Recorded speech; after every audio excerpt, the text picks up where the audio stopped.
When a woman rejects a man because he's broke, she's just smart because that dude won't guarantee the highest degree of survival. But when a man rejects a woman or doesn't wife her out because she's got a certain past plus a bunch of contacts, he's insecure. They'll say that what's done is done, but the present is just a byproduct of past choices. That's why smart men hit the gym and, hardly marry women who racked up dozens of bodies.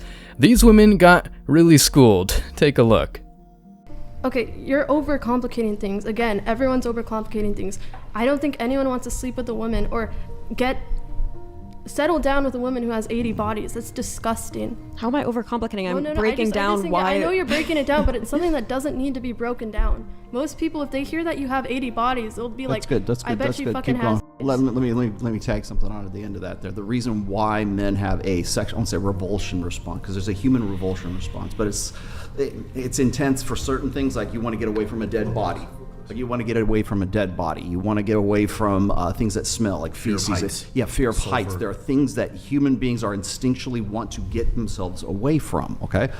When you're looking for, when a woman, it seems like she's easy, or she's had 80 bodies, or she has children from another man, there is a hesitation in men that is instinctual. And the reason for that is because that woman represents a bad bet for his paternity. That's why the body count matters to guys, and it doesn't matter quite as much to women. For a guy who has a high body count, I believe it was Sterling who was saying this, is that that is like one of the highest ways of demonstrating higher value, or pre-selection. That's what it was. Because if a guy knows his way around your body better than you do, you know he fucks. You know that he has been rewarded by other women who have had sex with him in the past enough so he has the experience to know what he's doing in the bedroom. Right. So there's that aspect. But then the other part of it is this, is that the reason why promiscuity works one way for men and it does not work for women is because of that paternity.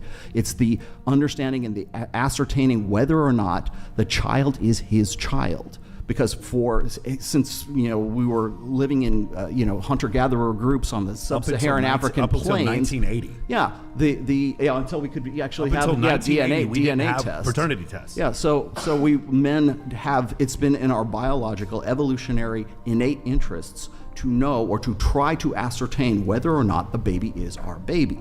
So that's why men mate guard. That's why when women and men get jealous because of infidelity, men tend to focus on the physical act. Did you have sex with him in the bathroom? Did he have a bigger than I did? Did you get off? Those are the particulars that guys want to know when infidelity takes place.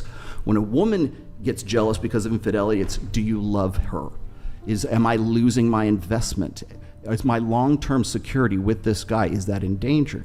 That's where that jealousy comes from. So there's differences because men and women are different, and we have different priorities when it comes to reproduction as well as family creation as well. So when we're talking about 80 bodies, when you say, hey, I've had 80 guys, that's a pool of 80 men in which one of those guys, or probably some of those guys, could have been the guy that you can't get over. Or maybe he's the guy that whether he did or he didn't doesn't make any difference, but he's still thinking, like on a hindbrain, lizard brain level, that there's a possibility that she was impregnated by one of these guys and she can't get over that guy. You're a bad bet for my paternity. Yeah, sure. Your response? I just love that we revert to these primordial justifications for wanting a woman with a low body count. When guys are fucking with condoms, where else would you go when with guys it? find it Where hot else when would you girls go are on with it? birth control, if guys' main prerogative is to like spread their seed, then why is it they're looking for women who are on birth control? They're attracted to women with IUDs. They're not. It's not an intellectual. There's no thing. study. I didn't say it was. They're not. I'm saying we use cognitive. biology as an excuse when in reality biology nobody's using refers it to as an life excuse. and life's Using it as an processes, excuse. and our And capacity, using our evolution as an capacity excuse, for not culture, our primordial. capacity for culture falls under biology. Our development of paternity tests, birth control, condoms, that all falls under biology and our capacity Culture for culture. is downstream from biology. Yeah, You don't get society, you don't get social construction without biology first that drives that. Yeah, I think you're over intellectualizing a lot of this. Like like you said, it could be boiled down to biology. That's not a response. Well, no, I just think that It is a response. No, it is but a your response. question is it right? And his response is, this is why it is. So the problem is, what people will do is they'll say, this man is just what is this, a small dick energy or whatever thing that they have to say to make or denigrate men for having some sort of preference. And the reality is these things happen because men have 17 times as much testosterone as women, and throughout our evolutionary history, we are the ones that were the disposable gender. And because of that, we compete with other men for women. The men who make it to the top throughout history have had more sexual partners. That's just the way that it's been. It's not an excuse. If you have every right to think it's wrong if you want to think it's wrong, but it's not hypocritical because we're different. If you and I were to join the Marine Corps, I have to do more push-ups than you because the world is different for men than it is for women. If you and I were to join the fire department, I have to do more pull-ups than you because men and women are different. That final part is all you gotta hear. I mean, it's all about equality and I can do what men do, right until women have to do as many push-ups and pull-ups as men.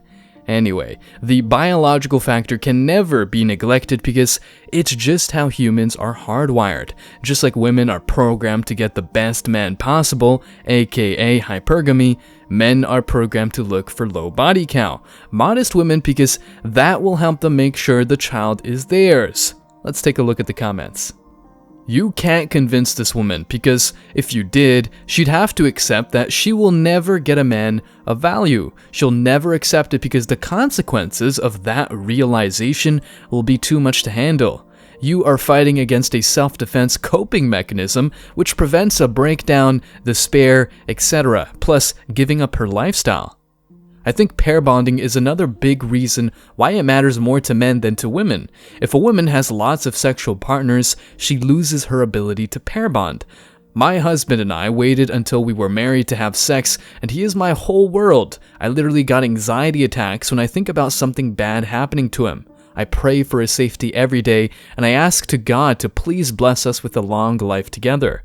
I'd rather die than divorce him. That's pair bonding. I love him so intensely and so deeply that I don't see or notice other men. Seeing an attractive man is no different than when I see an attractive woman. It's like, oh, that's a person with symmetrical features. The end. This is the normal way to feel with your husband. This is how it should be, but promiscuous women have destroyed their ability to experience this. So no wonder men don't want to settle down with these women. These are the women who will always be looking for greener grass, and as my husband always says, if you want greener grass, water your own grass. This young is upset that the driver behind men's low body count preference is biological, seeming to imply that men should just rationalize their way out of their instincts. I guarantee that she has never once questioned her biologically driven attraction triggers, money, muscles, height, etc., and would be appalled if someone suggested that she can make her own money now and there are police to protect her, so she should just date short, fat, and broke dudes. The narcissistically driven entitlement idiocy of these people is mind-boggling to me. The whoreization of modern women is so severe to the point that men are expected to put up with not being able to ensure paternity. She doesn't like primordial justifications when men use it to select partners, but she loves using it when she picks men taller than her and stronger than her. Had feelings for a girl, found out she had one-night stands with two of my buddies. My feelings for her died right in front of me, and I never saw her the same. Sheesh. Guys, thanks for checking out this video. Stay tuned for more daily content. Like, subscribe, and comment. See you in the next video, guys. Till next time.